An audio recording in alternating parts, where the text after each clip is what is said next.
Ladies and gentlemen, I'm in the studio right about now with a man they call Manny. Yes, Manny is his nickname, but the world knows him as Man Parrish. Yes, Man Parrish, a legend in his own right. And he's in the studio with me today to tell us all about what happened in the good old days. Okay, Manny.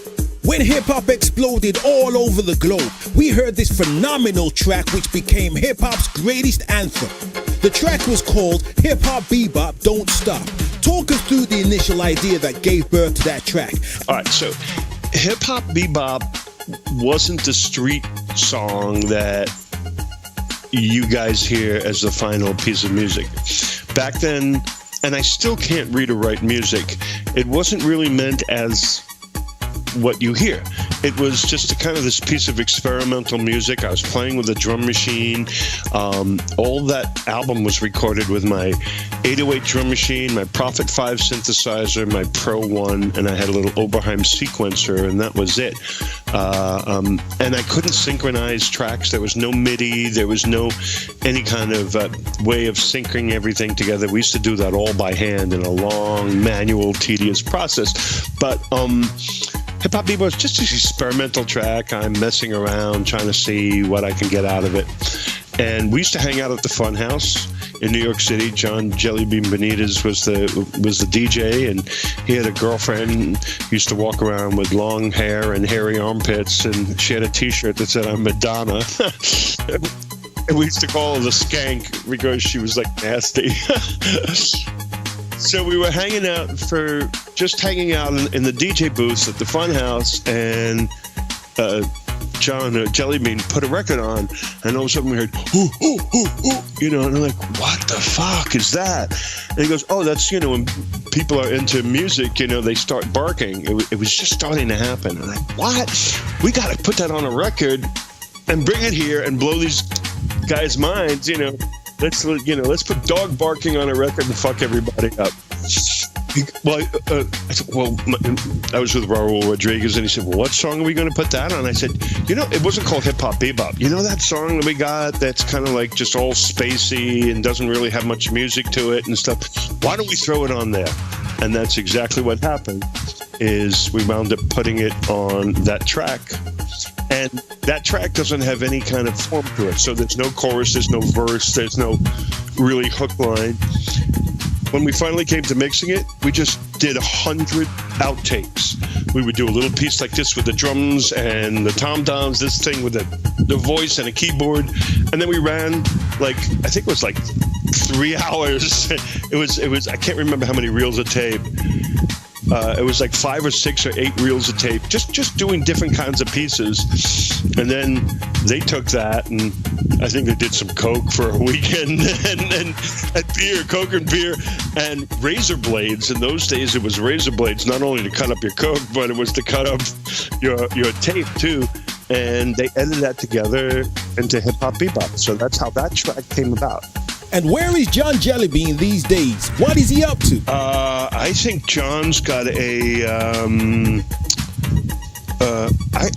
have Sirius XM satellite radio. I think you have Sky, satellite radio there. So I know he's doing a show on radio.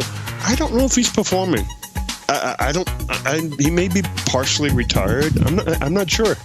You got to remember, us cats are kind of like getting old now. We old. So, yeah, I don't think he's hanging out. The Fun House, I think, was open until noon. So I think those days are probably over for him. He's probably producing records. I think he had a label, and I know he's got a satellite radio show. Okay, Manny, but were there any other tracks before this track? And if so, what were they? And why didn't they not blow up as big as Hip Hop Bebop? Well, there were tracks before. Hip Hop Bebop came out in 1983. I've been doing music since the 70s. I did porn soundtracks. I did demos for people. I worked on other people's records, right? But nothing came because I didn't have a record deal. So there was a lot of music, but none of it was commercially released. And I did a porn soundtrack for a porn movie called Heatstroke.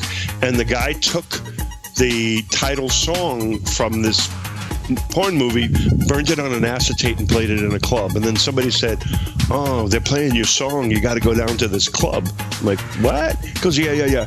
Go down. Well, this was a freak show club.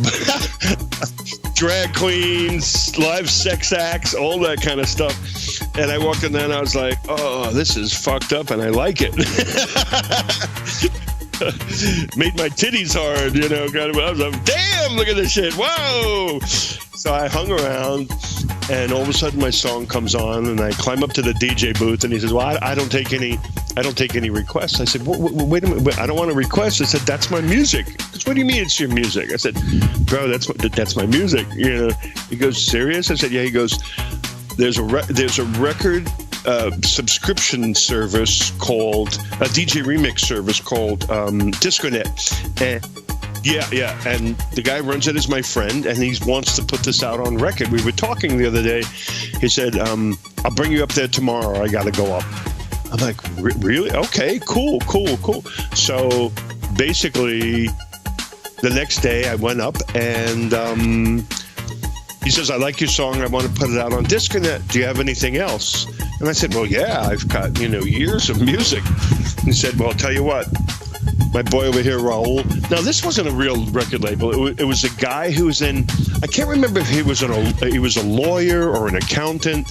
He had some sort of a firm, but he didn't deal with his business. He sat in the broom closet and had Disconet in the broom closet of this law office, you know what I mean? I don't know how his other partners probably, "Where's Mike?" He's sitting in the closet doing that record bullshit, you know what I mean? And they couldn't say anything because he was the boss. So he put a piece of paper under my face and said, "Well, you got to sign this if you want me to put out your record." And I said, "Well, I don't know anything about records or deals." He says, "You got to do this, because if you don't do it, no one's going to ever put your record out. What could go wrong? Don't worry. Checks in the mail. It won't come in your mouth." You know, that whole fucking story. And I didn't know, and it didn't feel right, but I thought, well, what the fuck? And I signed one of those record deals where they took everything. I got nothing, no advance, no royalties, nothing. So when Raul came back to my loft where I was living, he looked at some of this other material, and one of that was the man-made and hip-hop bebop. So there was Heatstroke, which came out before hip-hop bebop, but hip-hop bebop was the thing that blew up that you would know about. If you were in the new wave clubs, you wouldn't have heard hip-hop bebop, you would have heard man-made. If you were in the gay clubs, because it was high energy, you would have heard Heatstroke. So I had 3 hits on 3 different levels simultaneously, but hip-hop bebop was the one till today that stuck around the longest because of what it was. And back in those days, hip-hop was not what hip-hop is right now. Back in those days, there was rap, and hip-hop was what you guys call electro, dance music. And then later on, hip-hop and rap combined and became one thing. But the word hip-hop bebop is a jazz term. So hip-hopping is your hips are hopping, you're dancing. Hip-hop bebop, which is jazz, don't stop, dance to the music, don't stop, is what hip-hop bebop is. The title. So it was much bigger now than it was back then. It did really well back then in urban places, but the rest of America and the rest of Europe couldn't deal with it. They didn't know what the fuck it was. In your view, Manny, who gave hip-hop the name hip-hop? Well, hip-hop was dance music. It wasn't... It could be... Look, they could be using the term hip-hop in... Like, I took it from jazz, right? And put it into this dance music. They could have taken it from jazz or dance music and then applied it to what we now know as hip-hop. So in that sense, they may have coined the word hip-hop, but hip-hop was around since the 1940s. So if they're claiming they invented the word, time to get an education. They didn't make the word up. Hip-hop is a jazz term from the 40s. You can Google it. You can look it up.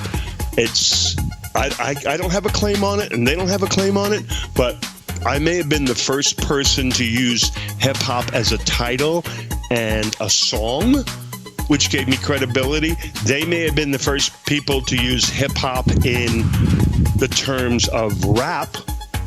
So did they start hip-hop? I didn't start it. They didn't start it. Jazz, it's a jazz term. Hip-hopping is dancing. You're hip-hopping. But did they apply it to the current medium of the day? Well, I did it for dance, and they did it for rhyme.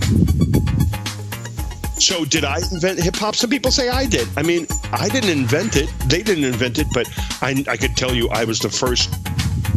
I mean, there was Rappers Delight, hip-hop, hippie to hop, don't stop, you know, that kind of rhyming, but that was on rap. I was the first guy that put it into electro, let's put it that way, you know. But so it became more visible because of the song name. So nobody created that, but did we, or whoever it was that you're talking about, have songs that people suddenly knew about? Yeah, probably. You know, so am I the creator of hip hop? Are they the creator of hip hop? Nah, I neither one of us. I mean, whoever did it in jazz is the person who did it, but we applied it. Okay, but check this. Why the name Man Parrish? I mean, I heard it had something to do with Andy Warhol. Please elaborate. Yeah. So when in the 70s, when I left home at 14 years old. My mother was schizophrenic, and it was a dangerous, bad place for me to live because I was physically in danger. My mother was violent. I left home 14, hit the streets of New York, lived with all kinds of crazy freaks and hippies and sex perverts and all that. I had a wonderful life. It was good. I did things no other 14-year-old would do. And I ain't ashamed of it either. But so I hung out with all these artists and things, and one of these guys, his name was Chris Makos. He was a photographer who worked for Andy Warhol. And Andy Warhol had a magazine called Interview. And Chris was like, oh man, you know, you're doing all this ambient synth. It wasn't called ambient back in those days, but the equivalent of ambient synthesizer music. I did a couple of fashion shows. I worked with a couple of local people. I had a band called Shoxlumania, SHOXLUMANIA, and we were like an experimental band with costumes and crazy lighting on stage before anybody else. And he said, I want to put you in Andy Warhol's magazine. Let's do an article on you. And we were up at, I can't remember if it was Chris's place or we were up at the Andy Warhol factory, and Andy Warhol said, Manny Parrish, that's no good. You know, that, he goes, why don't you do Man Parrish? And it's like, what? He goes, Chris worked with a famous photographer called Man Ray. And he said, you should do an homage to Man Ray with Man Parrish. Take Manuel, Manny, and cut it down to Man, and use your last name. Parrish was my real last name. So Andy Warhol gave me Man Parrish. I mean, Chris Makos, Andy Warhol gave me Man Parrish instead of Manny Parrish because it sounded cooler. Okay, Manny, before you signed to Elektra Records, were you signed to any other label? If not, how did you catch their attention? Well, I was signed to Disconet, and Hip Hop Bebop came out on Import 12 Records, and Boogie Down Bronx came out on Sugar Scoop. All those three labels was the same guy who signed me on that really shitty record deal. And he was very, very smart. Because he signed me to multiple labels, it was hard for me to sue him because I'd have to open up it was a different LLC, it was a different corporation. So if I wanted to go after him, I would have to go after him 3 times instead of 1 time. I didn't know that as a 23-year-old kid. But Hip Hop Bebop came out on Heatstroke came out on Disconet, Hip Hop Bebop, and my album came out on Import 12, and then Boogie Down Bronx came out on Sugar Scoop Records. All the same guy, just made up another label, scattered my ashes so I couldn't find it. Basically, kind of, legally couldn't find it. But Elektra came. I had walked away from my record label. A friend of mine, Sandy Dillon, she was managed by David Bowie's manager, Tony DeFries. And she said, I'm going into the studio. I'm really nervous. Can you come in and just make sure everything's okay? The president from Elektra Records is going to come down, and they're going to, they want to maybe sign me. I'm going to do like an artist showcase. I was like, sure. So we're in the studio. She's singing behind the glass. The president of Elektra Records comes in. I meet, David Bowie's manager, and shake hand with man Parrish. And all of a sudden, the president of the record label pulls David Bowie's manager over to the side. Then this poor girl singing, and there's all this shit going on in the control room, and she's behind the glass singing her heart out like 10 songs or whatever, and they're supposed to be paying attention to her. And then he goes to me, Bowie's manager, says, "Can you come outside for a minute?" And I'm like, "Oh shit, all right, I guess I gotta leave. Something happened, whatever." And he goes, "Listen, these guys want to sign you. Do you want to be signed to a record label on Elektra?" And I was like, yeah. He goes, "I'll be your manager. You want me to be your manager?" And I said, yeah. He goes, "Handshake, I take 50%. Now, I didn't know a manager can only take, 20% legally. And he was a snake. So I went, okay. Shakes my hand, tells the record label that I want to be on Elektra. He's going to manage me. And basically, I got a record deal from Elektra in 5 minutes like that. The next was just formal paperwork of signing the papers, but it happened that fast. And then he told me synthesizer music and dance music is never going to go anywhere. He was David Bowie's manager. I got to go get a rock and roll band, and I got to go out on the road and be like real music, because synthesizers back in the 80s were never going to make it. You know what I mean? And of course, I tried to do some rock and roll shit, which is like, I'm a funky white boy. I can't do rock and roll. I may be white, but I can't. I listened to this shit when I grew up because there was nothing else. But I delivered horrible music to Elektra, and they said, "Get out of here," right, and rightly so. Man, is the owner of that label still alive? Have you ever seen him since? No, he died of AIDS.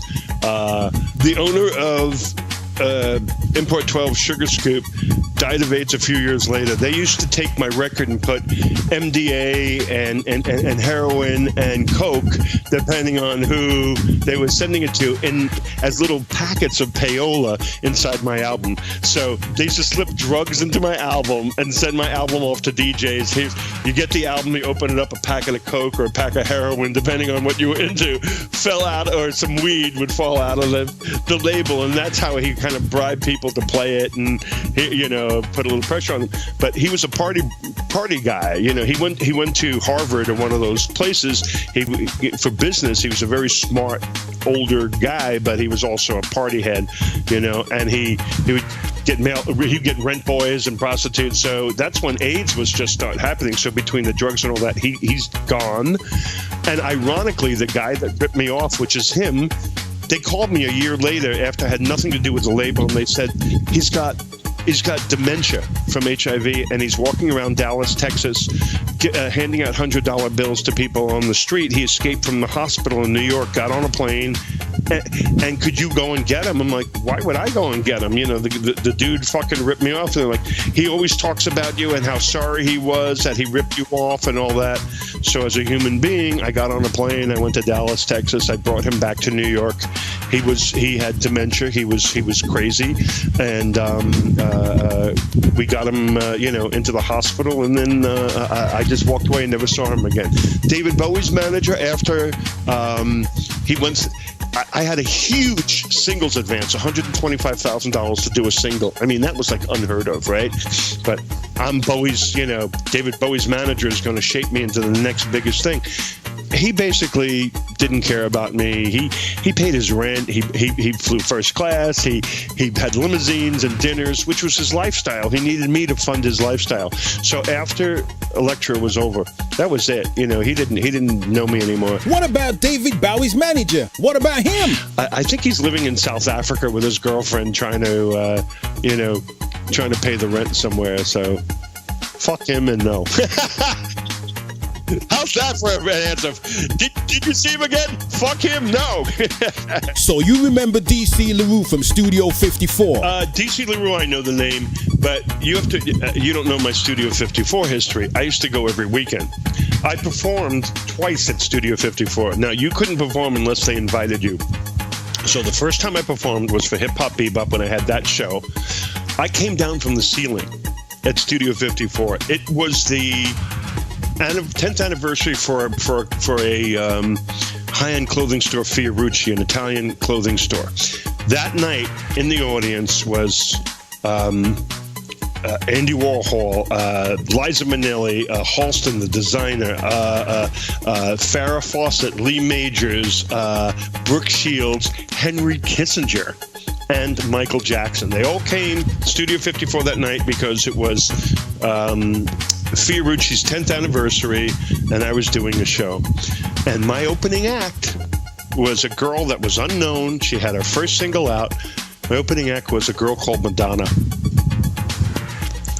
And came down from the ceiling. There was a whole story about me and Madonna, and she was angry that I was the opening act and not her. But my record was a lot bigger than hers, and that's from my book. But the second time I played Studio 54, George Lucas asked me to perform. It was for Return of the Jedi, and it was the New York premiere opening party. And since I had this cape that looked like Darth Vader with smoke coming out of it, you know, when I used to get on stage, all theatrics, he wanted me to perform, and I performed the second time. They gave me a giant laser lightsaber, and I was blowing balloons off the ceiling with this giant laser. They said if I put it in somebody's eyes, it would burn their face and make them blind. I said, oh, thank you. Great. I can't see. There's stage lights in my face. All I see is a black void in front of me, and you're worried about me hitting people in the face? You know, what are you, crazy? So that's with that. And do you still have the lightsaber given to you by George Lucas? Yeah. No, that wasn't mine. You know, they rented that thing. You know, I mean, it had like the laser sat off the side of the stage and was water cooled. They hooked it up to a hose or a fire hydrant or something to cool it, and the tube that carried the laser on stage was about the size of a giant, like maybe a fire hose for the fire brigade. It was this giant fucking tube that carried, and then the end of it was the laser. So the light went through this massive, you know, snake, this giant like tube, and that's how they brought the laser from backstage to my hands on stage. It was amazing. And then I later on in life, when I had my club for 15 years, because that's what happened after music, I got into lasers and programming lasers. So it's kind of ironic that I had that shit. Another explosion happened in the Man Parrish era with a fantastic MC called MC John Ski. And the two of you created a phenomenal track called Boogie Down Bronx. How did you guys hook up, and where is John Ski today? So after Boogie Down, after Hip Hop Bebop and all that, I kind of walked away from the record label. I was still friends with Raul because he worked for the label, and the label. The guy got rich, man. I mean, he bought a plane. He went from a one-person small office to a big office with like 10 people working with him and all that kind of stuff. And he tried to, you know, be friends with me again. Be friends with me again. And he told Raul, you know, he said, you know, get Manny. Let's go up to Martha's Vineyard. Get in my plane. You know, I didn't know this. He takes me for a ride in the plane, and I said, "Wow, when did you get this plane?" He goes, "Oh, I just bought it a couple of weeks ago. I realized it was off of my royalties, right?" So, yeah, I'm riding in the plane that I paid for. Yeah. So, Raul and I are still doing some other records. We did COD in the Bottle. We did Two Sisters. That's all me and him under other names. IRT, Watch the Closing Doors. We did Alicia's Baby Talk and Two Turned On. Bunch of dance records back from those days. I worked on Gloria Gaynor's I Am What I Am. I did all the keyboards on that. So my neighborhood, I lived in a white Italian neighborhood in Brooklyn called Bensonhurst. So Bensonhurst to black people was like what Harlem is to white people. White people don't go to Harlem back in those days. Black people didn't come to Bensonhurst. But John Carter, his father was taking care of the building around the corner. So he was like the only black dude in the neighborhood. And he was cool. Nobody bothered him. He used to sit on my steps, and he knew when I was going in and out and recording, and I would go into my house. It was this, you know, like a semi-private attached house. And, oh, there's that dude again. Yeah. And as I'm walking up the steps, I go, hey, man, Parrish, I'm cool. Oh, cool in the water in the swimming pool. I was like, all right, bro. Yeah, this is cool. And he would just kind of hang around the outside. Boy George came to my house. That's a whole other story. So everybody knew that I was recording and all that and who I was. So we were doing we were doing Boogie Down Bronx as a dance track, but we needed something on it, and so we need a rap on this. What about that guy who's always sitting downstairs rhyming? Well, I don't know. He sounds good. Brought him up. I think he did the take. I think he did that in 2 takes or something like that. And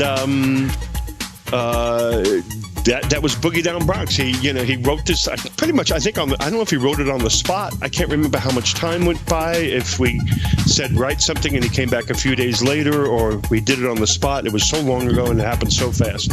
So he didn't get paid either. And ironically, years later, so check this out. He lost his voice. I mean, literally, he couldn't talk. He was like talking like this because he got so fucked up from not getting paid. Mentally, he shut down his voice. So he's back up again.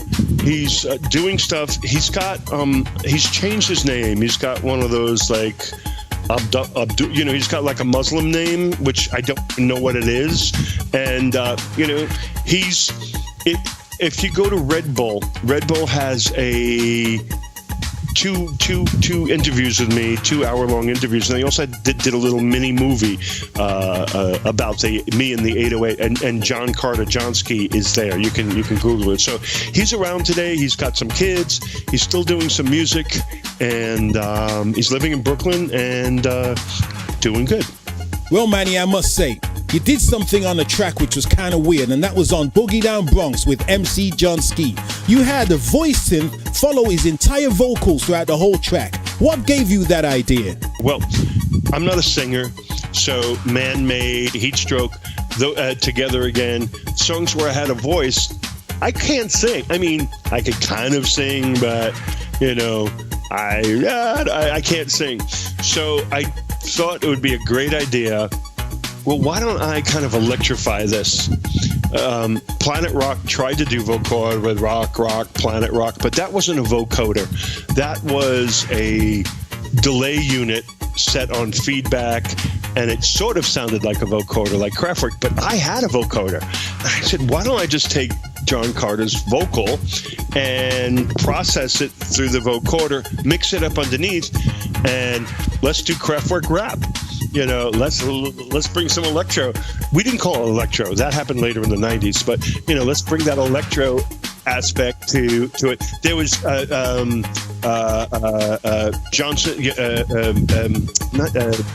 Johnson Crew. I want to say not Jam on It. What was the song that they did? Was it Jam on It? No, not Jam on It. Pac-Man. Yeah, Johnson Crew did Pac-Man. Actually, when I met him later on, he told me he listened to my song, Man-Made, and that's what made him do Pac-Man. And I listened to Pac-Man, and I said, oh, we could do, vocoder voice under rap. Let's do that under Boogie Down Bronx. So that's sort of how I came back. How would you compare your musical production and styles towards hip-hop in comparison to the legendary Arthur Baker? Were you guys ever in competition? Well, we didn't compare it. That was the sound of the day. There was Joy Sims, there was Shannon, there was Freeze, AIOU, me, Arthur Baker. We all did the stuff out of a similar studio called Vanguard Studios in New York City. And I remember sitting there waiting for our session to start, and Bambaataa was laying in the studio on the couch with his Dr. Pepper, and then bam, come on, get up, all right, party people, and then go back and lay down on the couch again, and Freeze, AIU was waiting outside of the studio while I was still recording, looking through the glass, waiting for me to finish. So it was a similar sound that we all did. I didn't think we were in competition. Apparently Arthur did, or somebody did, because supposedly Looking for the Perfect Beat is a battle record towards me. That's what I was told. Whether it is or not, I don't know, but we got the perfect beat, you're looking for the perfect beat, you know what I mean? So it's a little bit of a battle record. And the engineer at the recording studio, Mark Berry, who did a lot of these sessions, he told me Arthur Baker flipped out when my album came out, threw it on the thing, and how come Man Parrish's record sounds better than my record? Well, my record was started at home on an 8-track tape recorder. So I had more control than the studio, and we bounced at the 24 track, and then I learned how to engineer along with Mark, and we made that thing sound good, so competition, I didn't think so. I mean, Arthur and I are friends, you know what I mean, and he's wonderful, but maybe he felt a little more competitive than I did, but I thought it was good because here's all these people doing the same sound. You got to remember, my record, those records were not, they were rare because they were still disco and Rapper's Delight party records and funk, records on the radio, and then came on these electro things. I did the station IDs for a local radio station, KTU-FM, that went out to 10 million people in New York. I had a vocoder, went 92 KTU. That ran for 2 years.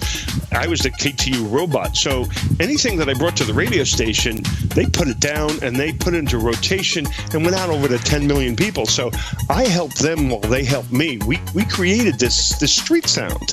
You know what I mean? I wasn't in competition. I liked the fact that there were other people because it only helped what I was doing. The difference between me and Arthur Baker did a lot of singles, and I was suddenly doing an album.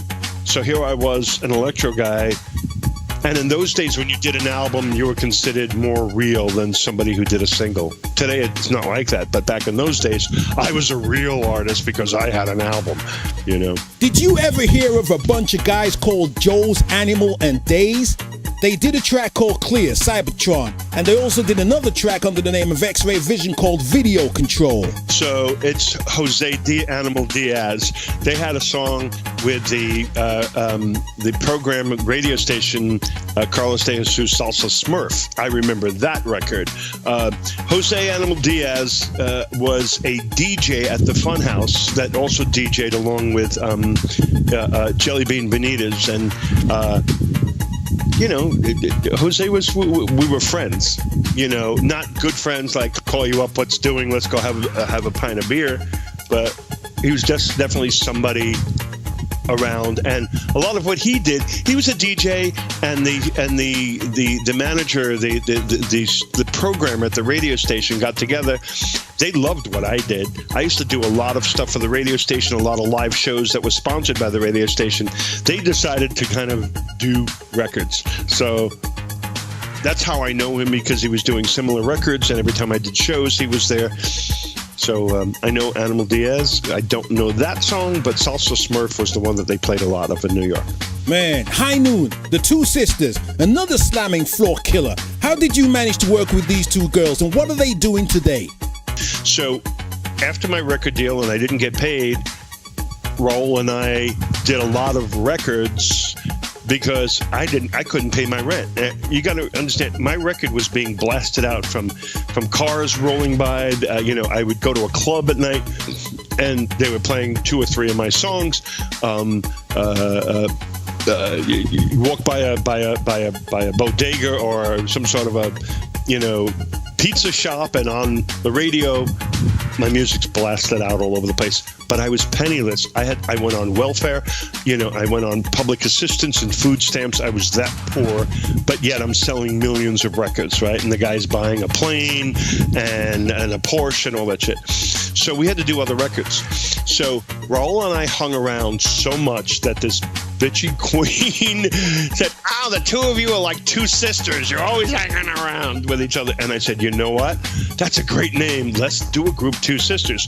Raul was fucking some girl at the office, Teresa. We're trying to fuck her. I don't know if he ever did or not. And he said, well, Teresa sings. And I went, oh, okay, here we go. You know what I mean? Stick your dick in her and she'll start singing. Okay, whatever. I'm cool.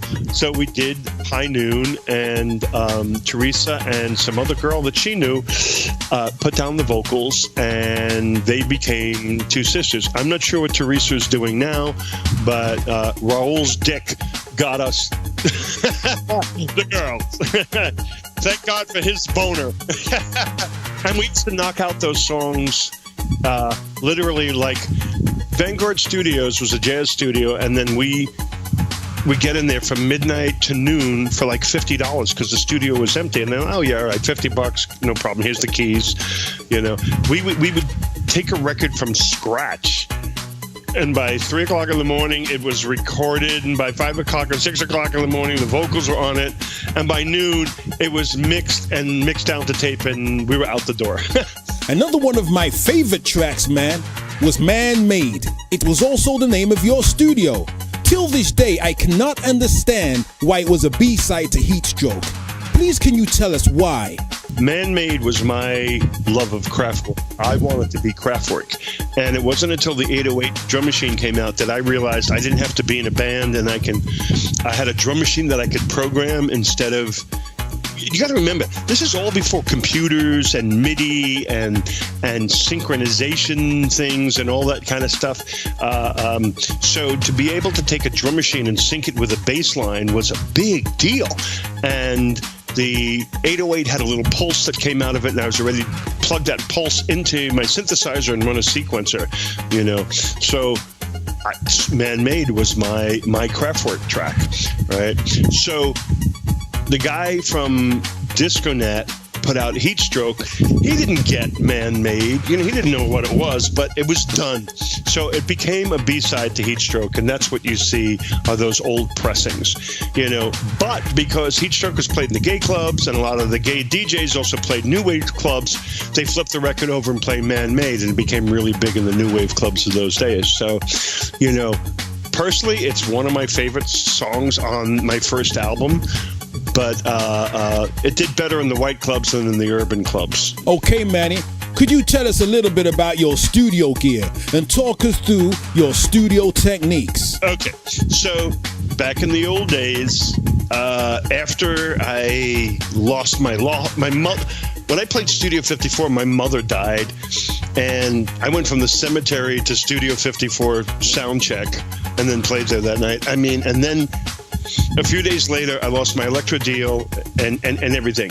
My studio was my 8-track tape recorder, my Prophet 5, my Prophet 1, an Oberheim sequencer. I think I had a Korg string Lambda by then. I had an ARP 2600. I had a couple of Moog modules, and I had a Casio Cheesy One, we used to call it, a CZ1, and that's how I did everything. I had a spring reverb, a Tascam machine and board, 8-track half-inch, and that's how I did everything. By the time I moved back to Brooklyn from doing session work, I mean, I would buy synthesizers before I'd buy food. And it was literally, am I going to buy food or am I going to buy synthesizers? I got $300. Let me buy a synthesizer. I can always, you know, go to somebody's house and eat. That grew, right? And I had the bedroom at my parents' house completely stacked high. It looked like a mad scientist.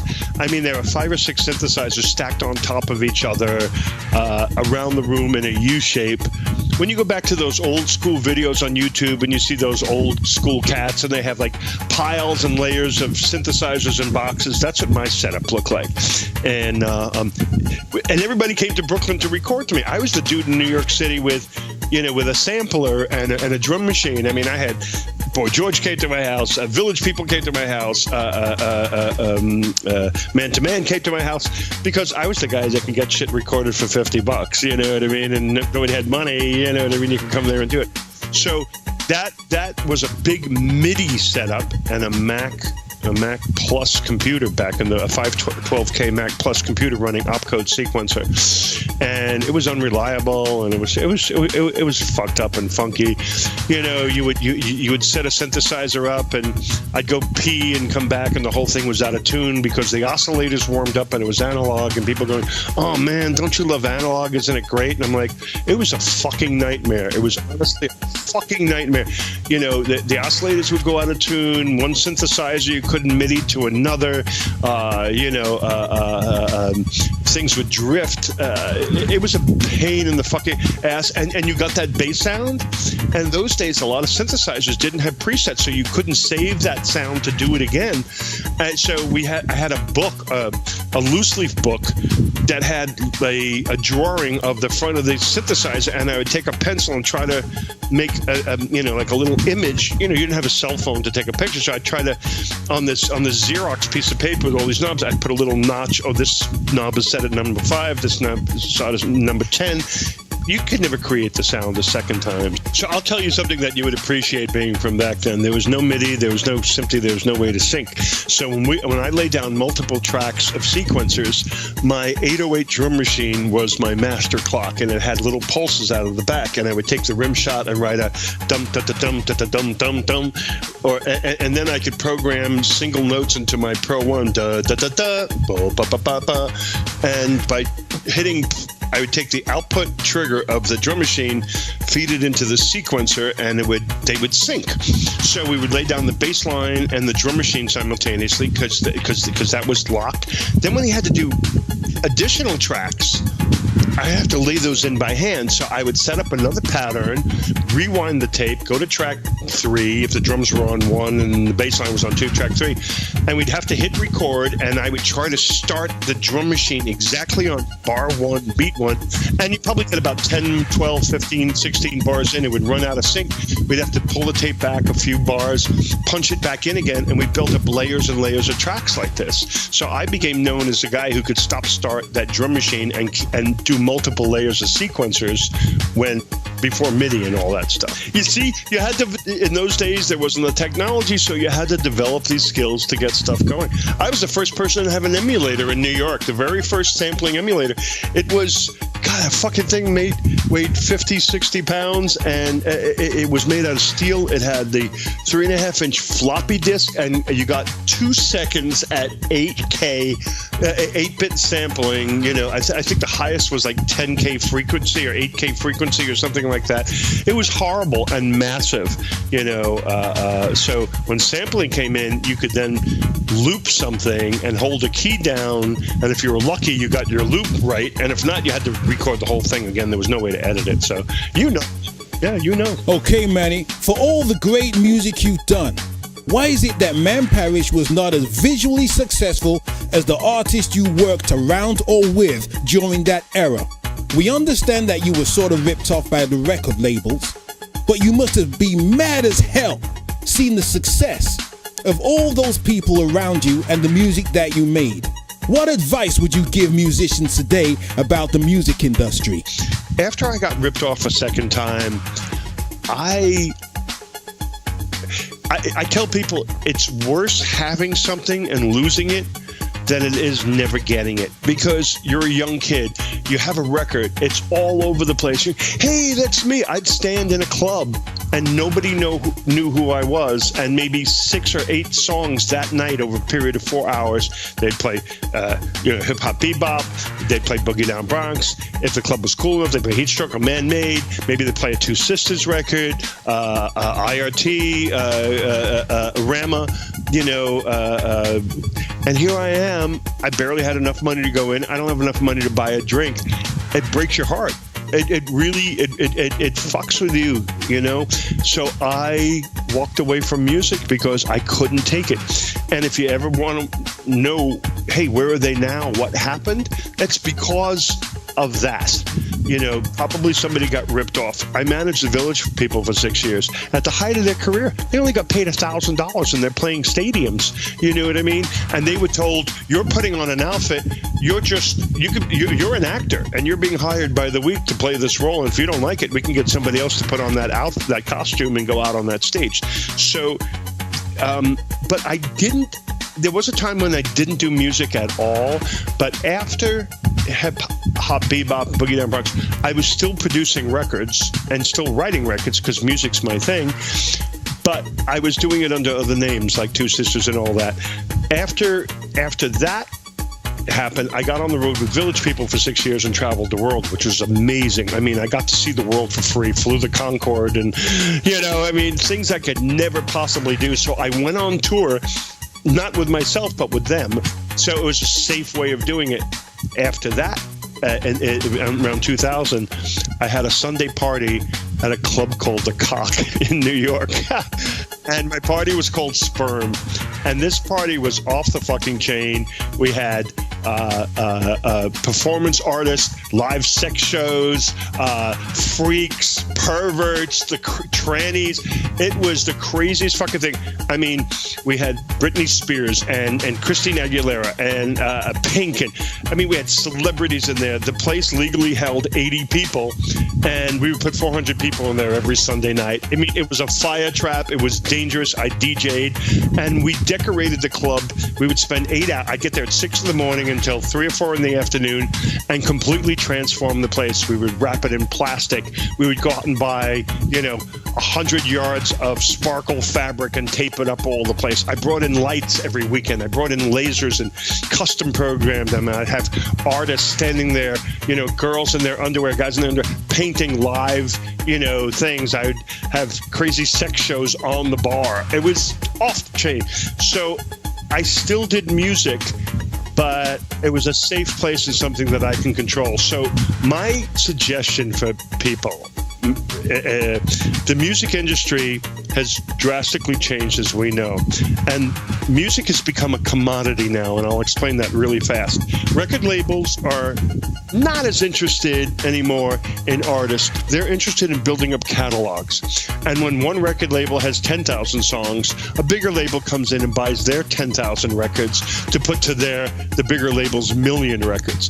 And then when they get a million, they sell it to another label that has 5 million, and that next label has 10 million. So they buy and they sell these records, these record deals, and these songs like bad, housing loans, like we went here in the U.S. They're sort of like Wall Street commodities. You're buying these packages of music, and that's where it is today. When the record industry crashed, when you put out a record, you only got 10 cents on the dollar. Maybe if you're Michael Jackson, you got 15 to 20 cents on the dollar. The record company kept all that money. Some of it was manufacturing, but that was the deal. And if you didn't like it, that was it. When the record industry crashed, all those people went to streaming music and digital media. But there was no precedent set for it. So they said, fuck this, you know what? We're going to make money. We're going to give an artist 0.00025 cents. That is whatever it is of a penny, a 100th of a penny or whatever the decimal point's moving over in royalties every time it plays on the radio instead of the 3 or 5 cents that we normally did. So they don't care much about artists. They do care about product. I just got a license the other day where somebody wanted to license hip-hop bebop, not give me anything, hold it for 5 years, and maybe we'll send you a check. Are you fucking kidding me? But the problem is a lot of kids are desperate to get their music out and sign these terrible deals. So today we have more power. There's the internet. I go through CD Baby. I have 107 tracks out on iTunes and 30 other digital outlets, and I control what I put out. And if there's a check there, and it isn't much because people don't buy music, they stream it. So if I sell a couple of things on iTunes, I'll get a $30 check, a $50 check. It's not much, but it gets streamed around the world, and out of that streaming, I think there was a royalty check that I put up on my Facebook page. I think I was streamed like 10,000 times, and the check was something like, for 30 cents or something like that. Ridiculous. So you're not going to make music, you're not going to make money in the music business putting out records, but you may make it touring because that's where the big money is. And as an artist now, you don't need a record label. If I go sign a record deal, they'll give me 10% and they'll put it up on iTunes. Why should I do that when I can get 50 cents off of that same record if I put it up myself? iTunes takes 40 cents and CD Baby takes 10 for the administration. So why sign a record deal? Then they do have the promotion side of it, but besides the promotion, I've got Facebook, I've got Twitter. I mean, basically, that's what they're using. Nobody's running ads in newspapers anymore, putting up big billboards on the street. You don't need that kind of money. I tell people, if you want to get into music, you have to understand this is the music business. And I say that with a capital business. This is the music business. And spend a couple of nights online. You got the internet, you got YouTube. Learn about the business side of the music business. People are, I'm an artist, whatever, my manager, somebody else will take care of it. That's where you get fucked, because if there's money there, trust me, it's going to disappear. Learn the business side. And if you do that, you'll have control of your music, you'll have control of your money, you'll have control of what you put out. No one's going to tell you they don't want you to put it out because it's no good, it sucks, it doesn't fit their style. I put out ambient music, I put out, some old school rap records, I do disco records. I learned how to do film scoring because I was desperate to make money. I put out classical music with fucking choirs and hip hop beats underneath it, like Malcolm McLaren, old school records like that. So nobody tells me what to do. I can do what I want. Learn the music business, and it's not hard to learn. There's a great big book called This Business of Music. It's a Bible. Somebody sends you a contract. Go spend $12 for the book and look it up. What's a publishing deal? What's a mechanical thing? You can look it up in there and see whether somebody's screwing you or not, or whether you need them, whether you could do this on your own. I'm in Shaun of the Dead movie. I'm in Grand Theft Auto 1 and 3. I didn't license those things. This company ripped me off and license it, but now I know what that is. The bad part is I realized Shaun of the Dead was probably a $40,000 movie license that I missed out on, but now I know what a movie license is. So my advice is please learn the music business. Don't sign anything and make a decision whether you need to put it out or you need to give it to this company that's only interested in building their catalog so they can go sell it for $1 million, buy a house, and fuck you.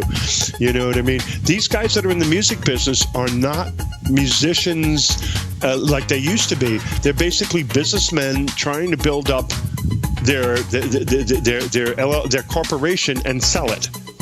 And once you realize that, there are small record labels and there is a homegrown thing. And there are people that are generally into music, but you could probably do it yourself. Bandcamp, CD Baby, and TuneCore are ways to get your music out. Try it yourself. Now, your new album, I've heard it. And once again, it's streets ahead of its time.